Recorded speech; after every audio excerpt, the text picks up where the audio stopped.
It started like any other morning, but deep down, I felt that something had changed. The sunlight streaming through the kitchen window seemed sharper, almost cold, as if it knew the truth before I did. I had spent decades giving my all to this family, raising my son, supporting him through school, through heartbreaks, through late-night emergencies and scraped knees. I had sacrificed everything, sometimes silently, often with no acknowledgement. And yet on this day I could feel it in the air. A line had been drawn, one I was never meant to cross. My daughter-in-law, who I had once welcomed with open arms, with hope and even love, had drawn that line. And I had no idea what it would mean for me. Her name was Lila. When she first came into our lives, she was charming, polite, and eager to show that she could be part of the family. I remember the early days vividly. She baked cookies with me, laughed at my old stories, and seemed genuinely curious about my life, my past, my memories. I thought, perhaps foolishly, that this would last forever, that the bonds we tried to nurture, me, my son, and her, would hold strong, unbreakable. But as the months turned into years, I began noticing subtle changes. The way she would correct my words in front of my son, the sharpness in her tone when I offered advice, the slight smirk when my son recounted moments of my care. And then, one evening, everything shifted. It happened on a Thursday, the kind of day where nothing seems extraordinary until suddenly everything is. I had spent the morning baking my son's favorite bread and preparing his lunch for him. He was busy with work and meetings, and I thought a small gesture would brighten his day. But when I arrived at the dining room, I noticed something odd. Lila was sitting at the table, laptop open, a look of annoyance etched across her face, her arms folded tightly. My son wasn't in yet, and she hadn't noticed me at first. "Morning," I said softly, hoping to ease into conversation. She glanced up at me, and for the first time, I noticed the cold edge in her eyes. "You can't just keep doing this," she said, her voice firm, almost like a declaration rather than a request. "Doing what?" I asked, though something in her tone made my stomach tighten. "You know what I mean," she continued. "You're crossing boundaries that aren't yours to cross." I paused, confused. I had never thought of myself as crossing any boundaries. I had always tried to support, to nurture, to give space when it was needed.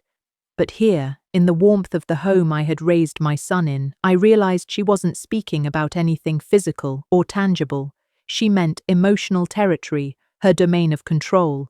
My domain, she implied, no longer existed. At first I tried to laugh it off.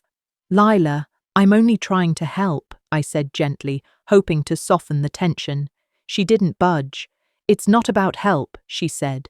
Her eyes were sharper now, unwavering. "It's about respecting lines I've set. You've been stepping over them for too long, and I won't allow it anymore." My heart sank. The truth of her words struck me like a cold slap. I had raised this boy, cared for him when he was sick, stayed awake during nights of fever, comforted him through heartbreak. And yet, she was telling me, the woman who had been his mother figure all his life, that I had crossed an invisible line, that my love and care had limits I was not allowed to exceed. The next hours were a blur of frustration and quiet reflection. I found myself wandering from room to room, my hands lingering on the shelves and tables I had dusted for years, wondering how someone could draw a line around love. My son arrived home later, sensing the tension in the air, though he didn't yet understand the depth of the fracture forming between us. Lila spoke to him with careful precision, choosing every word as if it were a chess move, and I realized something terrifying. They were a team now, united not by love for me, but by an agreement to keep me at a distance. My heart broke, but something else awakened too, a clarity, a resolve that had been buried under decades of caregiving and patience. I remember sitting on my old recliner, the one I had repaired myself when the fabric tore years ago, and just staring at the ceiling. I thought of every sacrifice I had made for this family. I thought of the nights I had cried quietly because my son's needs had outweighed my own, and I realized that no one could take away what I had given. That was mine, unshakable, untouchable. But they could attempt to erase me from their present. They could draw lines, set boundaries, ignore my existence, And yet, the very act of trying to erase me only made me more determined to claim my space, to assert my presence, and to remind them, and myself, that I was never just a background character in my own life. That night, I started keeping notes. Simple things at first. What had happened that day, how Lila had spoken to me, the expressions I had seen on my son's face. But soon the notes became more than just a journal. They became a map, a record of interactions, of injustices, of the invisible chains she tried to place on me. I wasn't naive. I knew I had to be careful, measured. Anger without direction can be destructive, and I had spent too much of my life cleaning up after emotional storms to allow one to consume me. This was about strategy, about reclaiming not just respect, but dignity. The following weeks were delicate. I maintained appearances, smiled at family gatherings, and pretended not to notice the small cuts she made, subtle slights, misplaced tones, casual criticisms that left bruises in my spirit. But I also watched, observed, and noted. My son, caught between us, wavered, unsure of his allegiance. I realized that the line Lila had drawn was less about me and more about control. And control, I knew, could be challenged, not with force, but with calm, unwavering assertion of truth and presence. One Sunday, as sunlight poured into the living room and the aroma of freshly baked bread filled the air, I decided to test the boundaries. I started small, offering advice on things I had always managed: household tasks, budget details, small family routines. Lila bristled, but I noticed something. My son listened, and though he tried to side with her at first, there was hesitation. The bond built over years could not be erased by threats or sharp words. That morning I realized that lines could be drawn, yes, but they were not permanent. Presence, persistence, and patience had power beyond her immediate command. By the end of that week, I had developed a plan. It wasn't about revenge. It was about reclaiming my space, asserting my boundaries, and ensuring that my relationship with my son and my family could not be quietly dismissed. I took stock of everything I had done for them, everything they had tried to take for granted, and I decided that it was time to remind them, not through confrontation, but through presence, through calm assertion of who I was and what I represented. I began making small but deliberate changes in my daily routine, spending time in parts of the house I had avoided because Lila claimed them, engaging my son in conversations that required his full attention, showing up at family events with confidence instead of quiet deference. Each act was small but cumulative, and I could see the ripple effects. Lila's expressions hardened, her tone sharpened, and my son's eyes often lingered on me longer than he had in months. Then came the pivotal moment. A quiet Thursday afternoon, almost unremarkable to anyone else, but monumental in its significance. Lila had invited friends over, a casual tea gathering. I had prepared myself for the subtle power plays, the pointed remarks disguised as jokes. I arrived, not with anger, not with a plea for respect, but simply with a presence that refused to shrink. I greeted everyone, helped with small tasks, and quietly ensured that my son knew he was included in decisions, conversations, and attention. Lila noticed. She tried to edge me out, to redirect my son's focus, to assert her line, but I stood firm, soft-spoken yet deliberate, demonstrating that respect is not demanded with fear, but earned through consistent, unwavering presence. As the afternoon unfolded, I saw the first cracks, not in her, but in the invisible authority she had assumed. Friends glanced between us, my son lingered closer to my side, and Lila's carefully orchestrated control began to falter. It was subtle, almost imperceptible, but it was enough to confirm what I already knew. Presence, patience, and calm persistence could redraw the boundaries she had set. By evening, after the guests left, the air had shifted. Lila's posture was tighter, her words clipped, and my son, though cautious, seemed relieved, almost comforted, by the quiet reclamation of space I had achieved. That night, I reflected on what had happened. I realized that boundaries drawn in fear or control are temporary. True influence, the kind that cannot be dismissed or erased, comes from consistency, integrity, and the courage to stand for oneself even when others try to rewrite your story. And so I continued. Days turned into weeks, and with each interaction I maintained my presence without aggression, asserted my experience without apology, and nurtured my relationship with my son while carefully observing the dynamics imposed by my daughter-in-law. I had learned an important truth. The lines she drew were hers alone, but my life, my history, and my love could not be erased by anyone. The weeks that followed felt like walking a tightrope over invisible currents of tension and suppressed emotion. Every conversation, every gesture, even the smallest smile, carried weight. I learned to read the subtle signs, the shift in Lila's tone, the way my son's eyes lingered a fraction longer when I spoke, the almost imperceptible tightening of her jaw when I passed by. It was exhausting, yes, but also clarifying. For the first time in years, I understood that family dynamics weren't just about love or duty. They were about perception, influence, and the careful navigation of boundaries, whether visible or invisible. And now, I had to navigate them not only as a mother, but as a woman who had been sidelined, underestimated, and dismissed by someone who believed she could redraw the lines of my life. I began keeping my mornings slow and deliberate. I would rise early before the household fully awakened and take my time in the kitchen, preparing breakfast not for anyone else, but for myself first. The scent of brewing coffee and warm bread became a ritual of calm, a small act of reclamation. By the time my son appeared, he found me composed, cheerful, and self-assured, radiating the quiet strength that comes from a lifetime of experience and the knowledge that no one could erase what you had built with your own hands. Lila noticed, of course. Her glance would sometimes flicker toward me, sharp and calculating, as if she were measuring my presence, testing my reactions.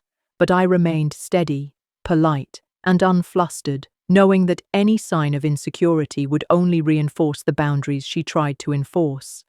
One evening, as the sun dipped behind the horizon and painted the living room with warm orange light, I sat on the sofa with a cup of tea and reflected on the journey I had been forced to take. I thought about the sacrifices I had made for my son, the years of sleepless nights, missed social gatherings, and quiet compromises that had gone unnoticed. I remembered every time I had set aside my own desires to nurture him, every meal I had prepared when he was too busy to stop, every word of advice I had given, and every comforting hug when life had knocked him down. And now, here I was, faced with the reality that Lila believed she could erase my significance, rewrite the narrative, and claim authority over the very person I had raised.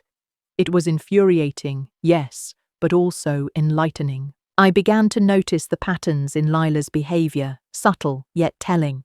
She had a way of speaking that was always slightly condescending, a posture that implied superiority, and a tone that suggested I was overstepping when all I wanted was to engage lovingly with my son. It became clear that the line she drew was never about actual rules or household management. It was about control, about asserting her place in the family hierarchy, about making sure that no one could challenge her authority, especially me. And in that realization, a strategy began to form in my mind, not one of confrontation, but one of presence, patience, and quiet reclamation of the space I had earned over decades. The next day, I implemented small, deliberate actions to assert my presence without triggering overt conflict. I took my son's laundry from the dryer and folded it neatly, placing it where he would notice but without announcing my action. I offered to help with dinner preparation, asking his input in casual conversation rather than seeking validation. I spent time in parts of the house I had previously avoided, gently asserting that I was not to be ignored or confined to certain spaces. Each act was small, almost imperceptible, but cumulative. Over time, the household atmosphere began to shift, not because I demanded it, but because I existed within it with calm authority, a constant reminder that my presence could not be erased. My son, caught between his wife and his mother, began to show subtle signs of awareness. He would glance at me during meals, sometimes lingering a moment longer than necessary, a slight hesitation before responding to Lila's instructions. I sensed an internal conflict, a quiet tug of war between loyalty to his spouse and recognition of the woman who had raised him. I understood him. He had been conditioned to believe that harmony meant aligning with Lila, but the seeds of doubt were planted.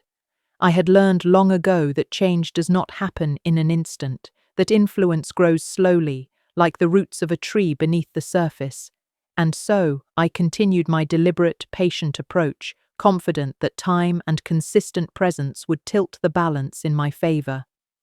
One afternoon, as I was rearranging the living room, I overheard Lila speaking to a friend on the phone. Her words were sharp, calculating, and tinged with frustration. She spoke of boundaries, control, and the need to assert her dominance within the household. And yet, beneath her confidence, I detected insecurity, an almost imperceptible tremor that revealed her awareness that she could not fully contain or erase me. That realization gave me both satisfaction and a renewed sense of purpose. It confirmed that my strategy, quiet, deliberate, persistent, was effective. Influence, I reminded myself, is not about loud declarations but consistent, unwavering presence. In the evenings, I took to journaling, documenting every interaction, noting Lila's behaviors, my son's responses, and my own emotional reactions. This was not merely a record, it was a tool for reflection and strategy. Each entry allowed me to analyze patterns, predict potential conflicts, and plan my next steps with precision. I discovered that by maintaining a calm, composed demeanor and asserting my presence through simple, everyday actions, I could subtly challenge the authority Lila had tried to claim without engaging in open confrontation. It was a delicate dance, one that required patience, observation, and emotional intelligence, but I had spent a lifetime mastering these skills without realizing it. By the time a month had passed, small victories began to accumulate. My son started seeking my input more frequently, asking my opinion on matters he had previously deferred entirely to Lila. He would glance at me during conversations, sometimes sharing a quiet smile of understanding that spoke volumes. Lila, while still asserting her boundaries, began to show signs of frustration and unease. Her carefully constructed lines were bending under the weight of consistent, measured presence. It was not about winning or revenge. It was about asserting my rightful place in my son's life and reminding everyone involved that love, experience, and care cannot be ignored or dismissed simply because someone wishes to claim authority. One Saturday, I decided to host a small family gathering. I invited extended family members I knew would support and acknowledge my presence without conflict. The goal was not to create drama or provoke Lila, but to demonstrate the natural respect and warmth I could inspire through simple, authentic connections. The gathering was modest, with laughter, shared stories, and gentle teasing, yet it served as a subtle reminder of the bonds I had nurtured over the years. Lila, while present, could not dominate the atmosphere. Her attempts at control were softened by the warmth and appreciation extended toward me. That evening reinforced a crucial truth. Influence and respect are earned through consistency, empathy, and authenticity, not fear or aggression. Through these deliberate actions, the household dynamic began to shift in ways that were almost imperceptible to outsiders, but profoundly meaningful to me. I noticed Lila's attempts to assert control becoming more strained, more calculated, and less effective.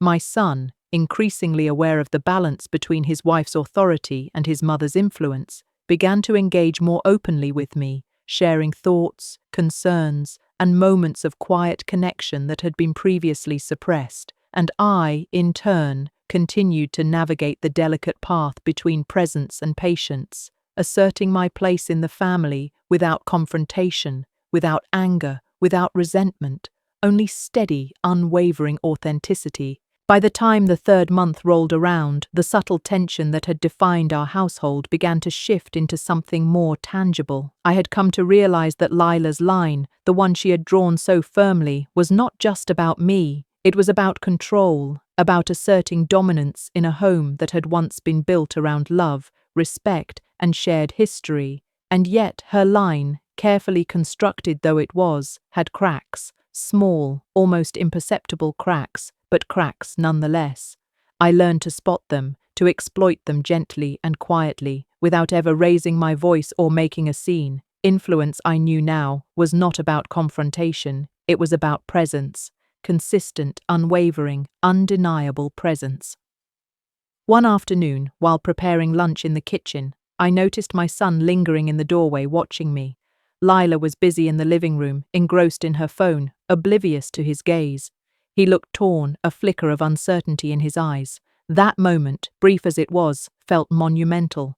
For years he had deferred to her judgment, allowed her to set the tone of our household and placed her authority above mine. And yet now, he hesitated, searching for guidance from someone he had known and trusted for a lifetime. I smiled gently at him, saying nothing, allowing the space to speak for itself. That silence, I realized, was more powerful than any argument.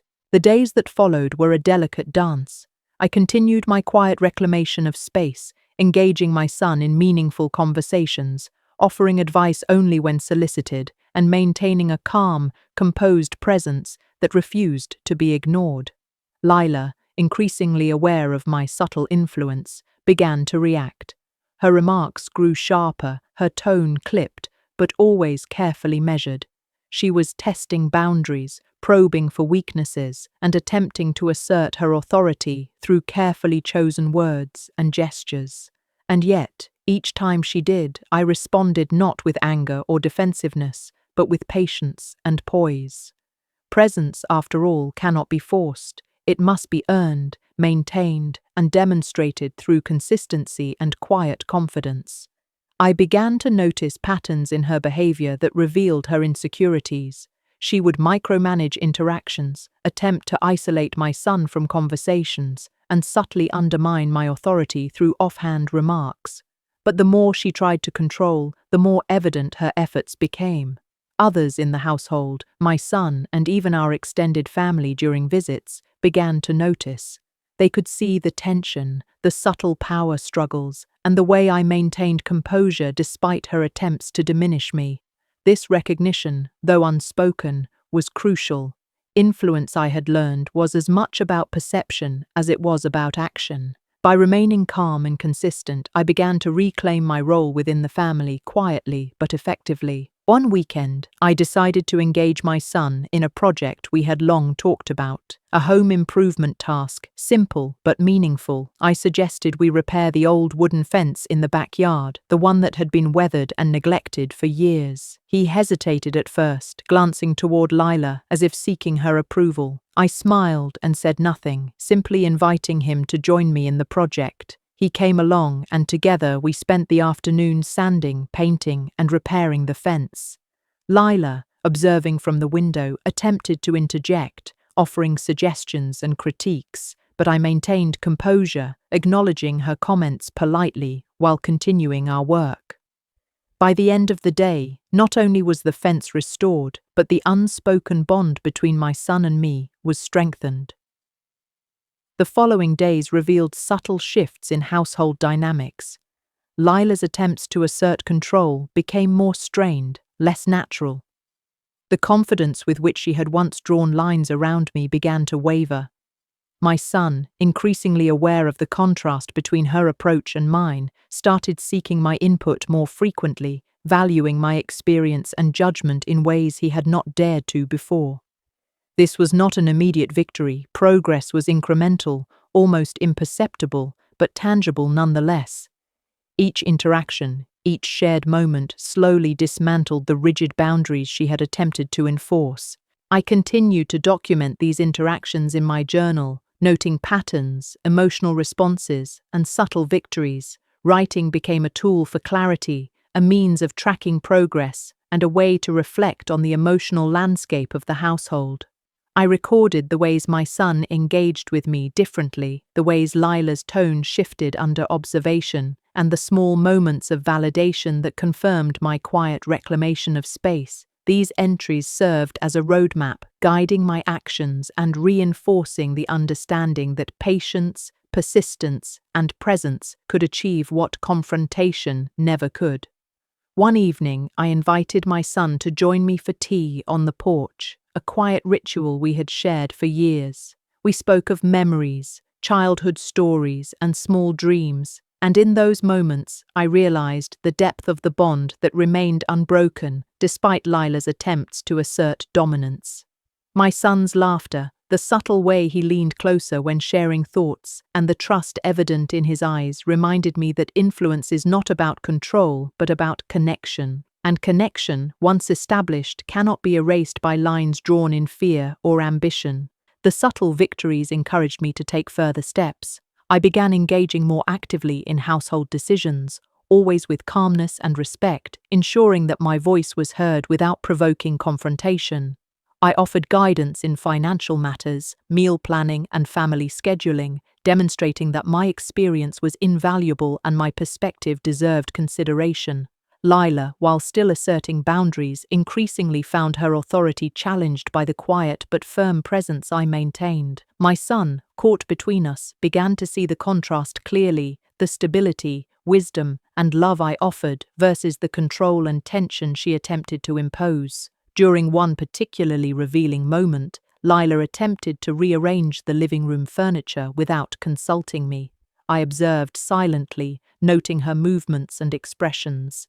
Instead of confronting her, I suggested alternative arrangements that incorporated my input while respecting her desire for change. She hesitated, then agreed, albeit reluctantly. That small moment, seemingly trivial, marked a turning point.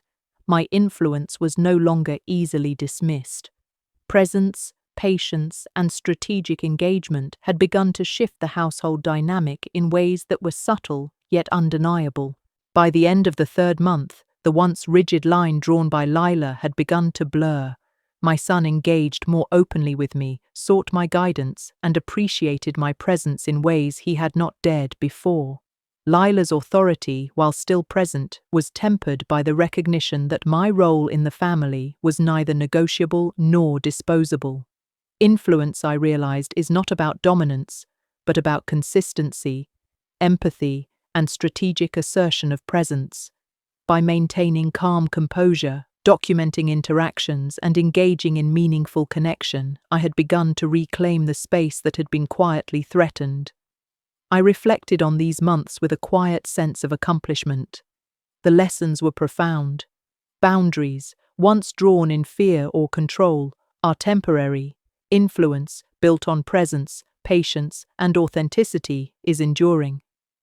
I had learned to navigate the delicate balance between asserting authority and nurturing connection, between standing firm and remaining gentle. And through it all, I discovered that true power lies not in confrontation or anger, but in quiet persistence, consistent presence, and unwavering self-respect. As the fourth month unfolded, the subtle shifts in our household began to accumulate, forming patterns I could no longer ignore. The line my daughter-in-law had drawn, the one she believed was impenetrable, was no longer absolute. It was wavering, bending ever so slightly, and the cracks were becoming visible. I realized that boundaries set through fear or control are fragile. They crumble when met with quiet confidence, unwavering presence, and the patient assertion of truth. I had learned to observe, to reflect, and to act with intention, understanding that my influence needed to be both persistent and subtle. This approach required careful calibration, balancing engagement with patience, presence with tact, and strategy with empathy. One morning, I found myself sitting at the kitchen table, a cup of steaming tea warming my hands, reflecting on the small victories of the past weeks. Lila entered, her expression polite yet rigid, as if trying to maintain the illusion of control. I greeted her warmly, acknowledging her presence without hesitation. There was no tension in my voice, no resentment, only calm acknowledgement. I noticed a brief flicker in her eyes, surprise, perhaps even doubt. It was a small moment, but these were the moments that counted. Every interaction, every shared glance, every subtle gesture had the potential to shift the balance within the household. I began engaging my son more deliberately, inviting him into discussions that required decision-making and critical thinking. Instead of imposing my guidance, I posed questions, encouraged reflection, and allowed him to reach conclusions independently. This method was deliberate. It gave him agency while reinforcing my role as a trusted confidant and source of wisdom. Lila, observing these interactions, attempted to interject, offering her own advice, but I remained composed, integrating her suggestions politely when appropriate, but never allowing her attempts to overshadow the natural connection I shared with my son. One afternoon, I decided to revisit an old family tradition that had been neglected over the years, a small ritual of storytelling at the dinner table. I invited my son to share a memory from his childhood, prompting laughter, nostalgia, and reflection. The room, once dominated by tension and unspoken boundaries, now felt warmer, more inclusive. Lila, while still present, was noticeably less commanding. She attempted to steer the conversation, but the momentum had shifted. The warmth of shared experience and the connection between my son and me could not be overridden by control or assertion. The more I engaged in these deliberate acts of connection, the more I observed Lila's subtle insecurities. She would occasionally check her phone nervously, glance toward me with a flicker of unease, or hesitate mid-sentence. These small signs confirmed what I had suspected. Influence built on fear or control is inherently unstable. True influence, the kind that withstands challenges and persists over time, emerges from presence, authenticity, and the consistent demonstration of care and competence. This realization guided every action I took, ensuring that my strategy remained thoughtful, measured, and impactful. I began documenting each day in greater detail, recording not only interactions, but also the emotional undercurrents, patterns, and subtle cues that revealed the evolving dynamics within the household. These notes became invaluable, serving as both a record and a tool for reflection. They allowed me to analyze moments of tension, identify opportunities for meaningful engagement, and anticipate potential conflicts before they arose. Writing became a method of clarity, helping me maintain emotional equilibrium while strategically navigating a complex web of relationships. By the fifth week, I began introducing collaborative projects that required cooperation between my son, Lila, and myself. Simple household tasks, organizing the pantry, planning meals, or arranging furniture, became opportunities to subtly demonstrate my competence, reliability, and the value of experience. Lila, attempting to assert her authority, would interject, but I maintained composure, acknowledging her input while proceeding with calm confidence. My son increasingly looked to me for guidance, weighing both perspectives but often leaning toward my advice, reinforcing the subtle shift in influence within the household. One evening, as I prepared dinner, I overheard Lila speaking to a friend on the phone. Her voice, though outwardly composed, carried a hint of frustration, tinged with concern. She discussed boundaries, control, and the challenges of asserting authority within the household. I listened quietly, recognizing the emotional strain underlying her words. The subtle tension in her voice confirmed that my patient, deliberate approach was effective. Presence, consistency, and quiet assertion were beginning to reshape the power dynamics she had attempted to enforce. The following weekend, I organized a small family outing, inviting extended relatives who shared my perspective and appreciated the nurturing role I had played over the years. Lila naturally attempted to influence arrangements and control interactions, but the cohesion and warmth of the group minimized her impact. My son engaged openly, participating fully and demonstrating growing confidence in expressing his opinions. The experience reinforced a vital truth. Influence cultivated through trust, connection, and consistent presence cannot be easily undermined by attempts at control or manipulation. During these weeks, I noticed subtle changes in my own mindset as well. The fear and anxiety that had accompanied Lila's initial attempts to impose boundaries began to fade. In their place emerged clarity, confidence, and a deep understanding of my own value within the family. I realized that the battle was not about confrontation or dominance. It was about maintaining presence, nurturing authentic connections, and demonstrating that love, experience, and care cannot be erased by lines drawn in fear. This insight shaped every interaction, ensuring that my approach remained grounded, empathetic, and effective. One particularly revealing moment occurred during a quiet afternoon at home. Lila attempted to reorganize the living room, a task she had approached with assertiveness in the past.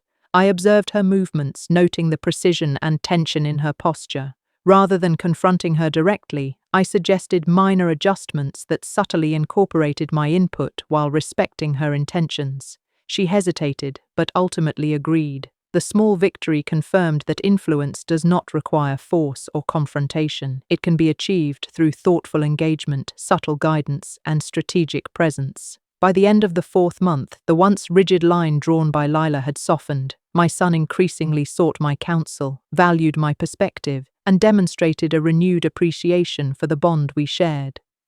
Lila's attempts to assert control were tempered, her authority less rigid, and her confidence occasionally faltering under the quiet, persistent demonstration of my presence. The household, while not without tension, had begun to realign in a way that recognized the enduring value of experience, love, and patience. Through all these moments, I reflected on a critical lesson. Boundaries imposed through fear or control are temporary, but influence cultivated through consistency, empathy, and authenticity endures. By maintaining calm composure, asserting presence, and nurturing meaningful connections, I had begun to reclaim the space that had once been threatened. The journey was ongoing, the work delicate, but the results undeniable. Lines can be drawn, but true bonds, built on trust and care, cannot be erased. As the 5th month unfolded, the household dynamics continued to evolve, with each subtle interaction gradually reshaping the landscape of influence and authority. I had come to understand that Lila's initial line, drawn with certainty and assertiveness, was not a permanent fixture. Lines like hers, built on fear, control, or insecurity, can bend, crack, and ultimately dissolve when faced with quiet confidence, consistent presence, and unwavering authenticity. My approach, though patient and measured, was beginning to yield results. The shifts were incremental, almost imperceptible to an outsider, but to me, they were profound, marking the reclamation of a space that had been quietly threatened yet never truly lost. I began to deepen my connection with my son through shared projects and conversations that required reflection and mutual understanding. One weekend, I suggested we work on the small vegetable garden in the backyard, a space neglected for years. He hesitated at first, glancing toward Lila as if seeking her approval, but I smiled, inviting him without pressure. Together, we cleared weeds, replanted vegetables, and nurtured the soil. Lila, observing from the doorway, attempted to offer guidance and instructions, but I maintained calm composure, acknowledging her input politely while continuing the work according to our plan. By the end of the afternoon, the garden looked revitalized, and more importantly, the unspoken bond between my son and me had strengthened. The small victories continued to accumulate. During family meals, I noticed my son increasingly seeking my input on decisions large and small, from meal planning to financial choices. Lila's attempts to assert her authority became less forceful, more calculated, as she tried to maintain control in a household that was slowly balancing between her influence and mine. Her subtle tension was visible in her gestures, slightly tighter posture, clipped remarks, and careful monitoring of interactions. But the more she tried to assert dominance, the less effective her efforts became. Influence, I realized, is less about confrontation and more about consistent presence, authenticity, and the quiet assertion of one's value. I maintained a journal throughout this process, documenting interactions, emotional shifts, and the subtle victories that marked the gradual rebalancing of household dynamics. These notes were invaluable, providing clarity and insight into the underlying patterns of behavior. I could anticipate moments of tension, identify opportunities for engagement, and reflect on the evolving relationship with both my son and Lila. Writing became a tool not just for record-keeping, but for strategy, allowing me to approach each interaction with intentionality, thoughtfulness, and calm precision. One afternoon, I noticed Lila attempting to reorganize the living room furniture, a task she had approached with assertiveness in the past. I observed silently, noting her movements and expressions, then offered a gentle suggestion to slightly adjust the arrangement. She hesitated but ultimately accepted the input. It was a small moment, but it carried significant meaning. Influence does not require confrontation or dominance. It can be achieved through patience, tact, and thoughtful engagement. Each of these moments reinforced the quiet power of presence, demonstrating that my role within the family was neither negotiable nor disposable. In parallel, I began to subtly mentor my son in ways that encouraged autonomy while reinforcing our bond. I asked questions that prompted reflection, encouraged decision-making based on thoughtful analysis, and shared stories from my own experiences without imposing judgment. This approach strengthened his confidence and fostered a renewed appreciation for the guidance and wisdom I offered. Lila, while still present and attempting to assert boundaries, found herself navigating an increasingly complex dynamic in which her influence was moderated by my consistent, calm presence. During a particularly poignant afternoon, I invited my son to share a memory from his childhood, recalling moments of laughter, mischief, and quiet triumphs. The act of storytelling became a ritual of connection, reinforcing the depth of our relationship and highlighting the trust that remained unbroken despite Lila's attempts to draw dividing lines. Lila, observing silently, could not disrupt the natural flow of warmth, affection, and shared history that unfolded. In this quiet, deliberate way, I reinforced the notion that bonds built over decades cannot be erased by temporary attempts at control. The subtle shifts in household dynamics also began to manifest in small acts of acknowledgement from Lila. Though still cautious and measured, she occasionally deferred to my judgment, accepted suggestions without objection, and engaged in polite, respectful interactions. These gestures, while minor, reflected an awareness that her line could no longer remain absolute. Influence, I recognized, is not about issuing commands or asserting authority. It is about building trust, demonstrating competence, and maintaining presence. Through consistent, patient engagement, I had begun to reshape the household environment without confrontation, anger, or overt conflict.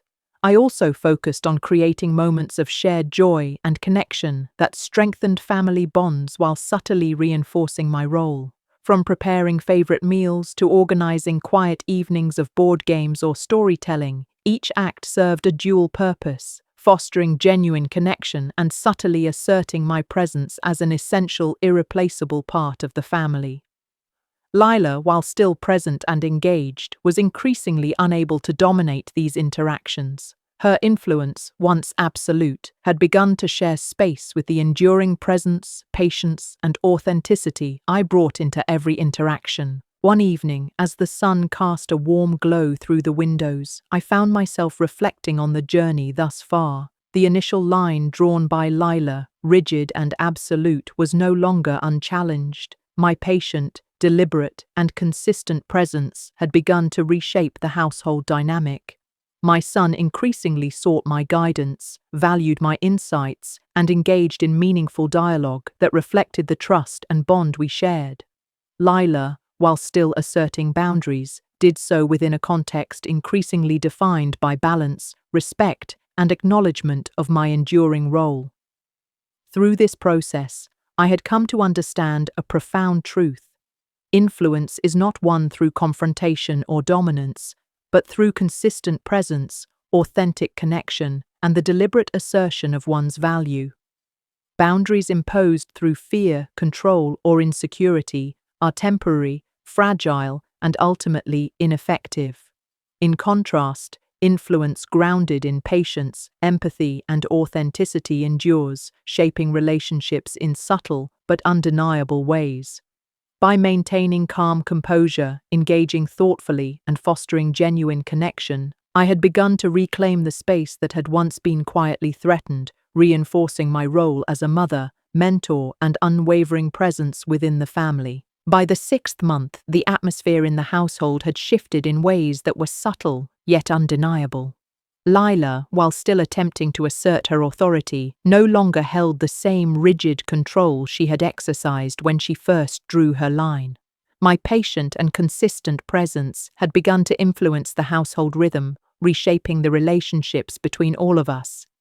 My son's responses had changed. He listened more intently, sought my guidance more naturally, and demonstrated a growing confidence in balancing both his wife's perspective and mine. This quiet recalibration of power was not about dominance, it was about re-establishing respect and ensuring that my decades of love, sacrifice, and wisdom were recognized. One afternoon, as I prepared tea in the kitchen, I noticed Lila hovering near the doorway, her eyes scanning the room. She seemed tense, attempting to gauge whether her influence remained intact. I greeted her warmly, acknowledging her presence without hesitation. Her expression softened momentarily, perhaps noticing that my demeanor was calm, confident, and unthreatening. It was in these small interactions that the subtleties of influence revealed themselves.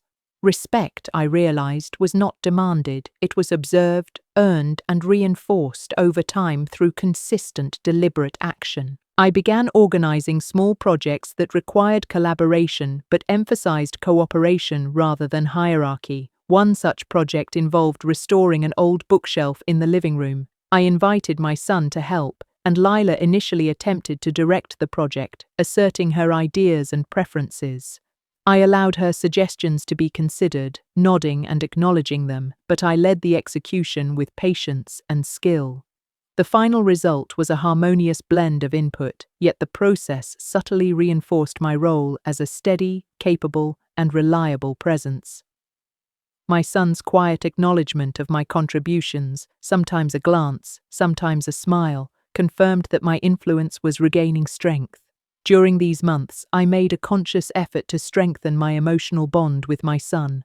We shared quiet conversations, sometimes about his childhood, sometimes about current challenges, and sometimes about future aspirations. I posed questions that encouraged reflection, listened attentively, and offered guidance only when requested. Lila, observing from a distance, seemed less certain of how to intervene. Her attempts at control grew sporadic, almost hesitant, as she began to realize that my connection with my son could not be broken or undermined.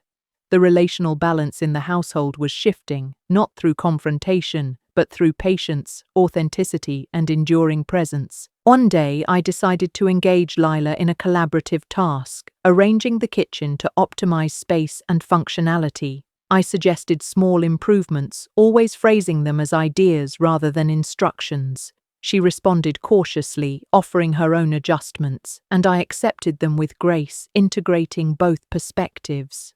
By the end of the afternoon, the kitchen was rearranged efficiently, and more importantly, the interaction demonstrated that influence could be exercised collaboratively rather than through control. Lila's initial resistance softened, revealing that when patience and respect guide engagement, even those who attempt to dominate are more likely to cooperate. I also began incorporating family traditions that had been neglected, subtle acts designed to strengthen the sense of continuity and belonging within the household. From small cooking rituals to shared evening tea, each activity became an opportunity to reconnect, subtly reinforce my presence, and demonstrate that the love, care, and experience I offered were irreplaceable. Lila, while participating, increasingly deferred to my suggestions, sometimes without realizing it. My son, too, began actively engaging in these moments, demonstrating the quiet appreciation and trust that my deliberate approach had cultivated over months of consistent effort. The subtle victories continued to accumulate, and with them, a sense of confidence in my own agency within the household. I recognized that the tension Lila initially maintained was rooted in insecurity, the fear that her control could be challenged or diminished. By remaining calm, consistent, and authentic, I allowed her to see that my presence did not threaten her, but instead complemented the household, providing guidance, stability, and emotional depth. Influence, I realized, is not about overpowering another, it is about demonstrating value through action, care, and quiet persistence. One particularly revealing moment occurred when Lila attempted to redirect a conversation during a family dinner, a tactic she had previously used to assert dominance. I maintained composure, acknowledging her point politely before continuing to engage my son in meaningful dialogue. He responded thoughtfully, contributing his perspective and subtly aligning with the balance I had established through months of patient interaction. Lila's attempt to control the narrative faltered, a clear sign that her line, the one she had drawn so firmly, was no longer unchallengeable. The household dynamic was slowly but irrevocably changing. As the weeks progressed, I became increasingly aware of the impact of my presence on Lila's behavior. The sharpness in her tone diminished, her gestures of authority became less frequent, and her confidence wavered subtly in moments of observation. These changes, though minor on the surface, reflected a significant shift in perception, the realization that my influence within the family was enduring and respected. Presence, patience, and consistent engagement had proven more powerful than confrontation or control. I also continued to nurture my own emotional well-being, recognizing that maintaining composure, clarity, and resilience was essential. I spent quiet mornings in reflection, journaling my observations, processing emotions, and planning deliberate interactions. This practice reinforced my sense of purpose, allowed me to maintain strategic clarity, and ensured that every action I took was grounded in authenticity, empathy, and long-term vision. The household was no longer defined solely by Lila's assertions. It was a living space shaped by careful, thoughtful engagement, trust, and shared history. By the end of the 6th month, the household dynamic had evolved into a delicate but sustainable balance. Lila's authority was no longer absolute, tempered by the recognition of my consistent presence, guidance, and emotional investment. My son increasingly sought my input, valued my judgment, and engaged in meaningful connection with both of us. The initial line she had drawn, meant to exclude and control, had softened, revealing the enduring truth: love, experience, and authentic connection cannot be erased by fear, ambition, or temporary assertions of power. Through all these months, I had learned that the quiet persistence of presence and the deliberate cultivation of influence are far more effective than confrontation or force. Boundaries can be drawn, lines can be set, but true respect and recognition are earned through consistent, empathetic engagement. I had begun reclaiming not only my role in the household, but also my confidence, agency, and sense of belonging. The journey was ongoing, but the path was clear, and the results were undeniable. Influence built on patience, authenticity, and love endures, while control imposed through fear eventually falters. As the 7th month arrived, the changes within our household became more pronounced, yet the shifts remained subtle to an outside observer. Lila, though still attempting to assert her authority, was now navigating an environment where her control was no longer absolute. The line she had drawn to keep me at a distance was bending, fraying at the edges, and gradually losing its rigidity. My patient persistence and quiet confidence had begun to reshape the balance of influence, a shift that relied not on confrontation, but on steady presence, consistency, and strategic emotional engagement. Each small interaction reinforced my role, underscoring the truth that influence grounded in authenticity and care cannot be easily undone. One morning, as I brewed tea and prepared breakfast, I noticed my son lingering nearby, waiting to discuss a minor issue with me. Lila, sitting in the living room with her laptop, seemed momentarily tense, her posture tight, as if aware that the conversation she once controlled would now occur under my gentle guidance. My son approached, and I greeted him warmly, inviting him to share his thoughts. We spoke quietly, discussing the matter at hand, weighing options, and reflecting on potential outcomes. Lila, noticing the calm and constructive dialogue, remained silent, her attempts to dominate the discussion unnecessary in the presence of a balanced, thoughtful conversation. This month, I focused on increasing collaborative opportunities between all of us, fostering an environment of subtle cooperation rather than hierarchical control. One project involved reorganizing the storage spaces in the home, a task that required planning, attention to detail, and joint effort. I invited my son to participate, and Lila naturally wanted to assert her ideas. I listened, acknowledged her suggestions, and then calmly guided the project according to a plan that incorporated both perspectives. The result was efficient, functional, and harmonious, but the process highlighted a deeper shift. My presence was now respected, and my influence accepted without the tension and resistance that had marked previous months. I also took deliberate steps to reinforce emotional connection with my son. We shared quiet afternoons discussing memories from his childhood, family traditions, and personal reflections. By engaging in storytelling, laughter, and shared reminiscence, I strengthened the bond between us, reminding him of the trust and love that had always existed.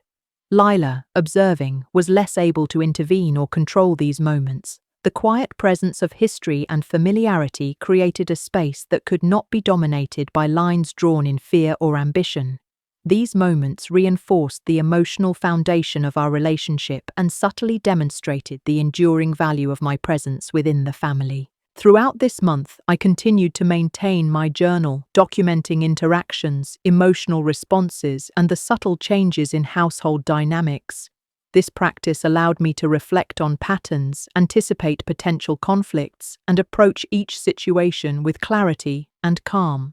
By keeping track of progress, I could ensure that each decision and interaction reinforced the presence I had established, while also allowing for strategic patience in moments where direct engagement was unnecessary. The journal became both a record of progress and a tool for emotional balance, providing perspective on the slow but steady transformation occurring in our home. One afternoon, while preparing lunch, I overheard Lila expressing frustration to a friend on the phone. Her words, though carefully chosen, revealed the underlying tension she felt. The line she had once drawn with certainty was no longer sufficient to maintain the control she desired. I listened quietly, not intervening, recognizing that her struggle was evidence of the progress I had made. Influence, after all, is often most clearly measured in the reactions of others. Her frustration confirmed that the balance within the household was shifting. My presence, patience, and authenticity were altering the dynamics without the need for confrontation or aggression. I also introduced gentle moments of mentorship, subtly encouraging my son to think critically and assert his opinions while maintaining respect for both his mother-in-law and me. These exercises in autonomy reinforced his confidence, strengthened our bond, and subtly reduced Lila's ability to dictate decisions unilaterally. By encouraging independent thought and reflection, I created an environment where influence was earned through connection and guidance rather than imposed through authority. Each conversation, project, and shared moment contributed to the gradual erosion of the rigid line she had attempted to enforce. During a family gathering one evening, I observed Lila attempting to redirect conversations and assert her opinions more forcefully than usual. I responded with calm acknowledgement, allowing her voice to be heard while subtly guiding the discussion toward a collaborative resolution. My son naturally engaged, balancing the perspectives of both women in the room. The gathering, which could have been a battleground for dominance, instead became a demonstration of shared influence, cooperation, and mutual respect. Lila's authority, once unquestioned, now coexisted with the steady presence and influence I had cultivated over months of patient engagement. Another significant development occurred when I suggested a small home improvement project, repainting the living room in a muted, calming color. Lila initially voiced her preference for a bolder shade, attempting to assert control. I listened carefully, acknowledged her idea, and then proposed a compromise that incorporated elements of both visions. She hesitated, then agreed. The project became an opportunity not only to improve the household aesthetically, but also to demonstrate that influence could be exercised through thoughtful collaboration rather than forceful imposition. My role in guiding decisions was now recognized and accepted, subtly reinforcing the shift in household dynamics. Through all of these experiences, I became increasingly aware of my own growth. The fear and tension that had accompanied Lila's initial attempts to draw lines and assert dominance were replaced with clarity, confidence, and calm determination. I had learned that true influence is cultivated not through confrontation, but through consistent, authentic presence, strategic engagement, and the subtle reinforcement of one's value. The household, while still complex, had evolved into a space where respect, connection, and shared history dictated interactions more than fear or control. By the end of the 7th month, the initial line drawn by Lila had softened further. My son sought my guidance more freely, valued my perspective, and engaged in meaningful dialogue with both of us. Lila's attempts to dominate were less frequent and less forceful, tempered by recognition of the enduring presence and influence I brought to the household. The slow, deliberate process of patient engagement, subtle mentorship, and consistent presence had reshaped the family dynamic, demonstrating that love, care, and authenticity endure far longer than boundaries imposed through fear or control. As the 8th month progressed, the household had transformed into a more balanced environment, though the shifts were subtle and required careful observation to fully appreciate. Lila, while still present and asserting herself at times, was no longer the singular authority she had once been. The line she had drawn, intended to exclude and control, was now softened by months of deliberate engagement, quiet persistence, and unwavering presence. Each day presented opportunities to reinforce my role in the family, maintain connection with my son, and subtly influence the dynamics without confrontation or aggression. The delicate balance we were achieving required patience, strategic reflection, and emotional intelligence. I began this month by focusing on creating moments of shared responsibility within the household. Simple tasks such as organizing the pantry, managing the weekly grocery list, or planning meals became opportunities to demonstrate competence, collaboration, and subtle leadership. Lila initially attempted to assert her preferences, her voice carrying hints of the authority she had relied on in previous months. I acknowledged her input respectfully, incorporating it where appropriate while guiding the process in a way that highlighted my experience and reliability. These moments, though mundane, were critical. They reinforced my position and reminded both my son and Lila of the value I brought to the household. In parallel, I continued nurturing my bond with my son through quiet, intentional conversations. We spoke about his goals, challenges, and memories from his childhood, weaving reflection with guidance. Rather than directing his choices, I posed questions, encouraged critical thinking, and allowed him to arrive at decisions independently. This approach strengthened his confidence and reinforced the trust and respect inherent in our relationship. Lila, while observant, had limited ability to disrupt these moments, as the connection we shared was built on years of love, shared experience, and mutual understanding.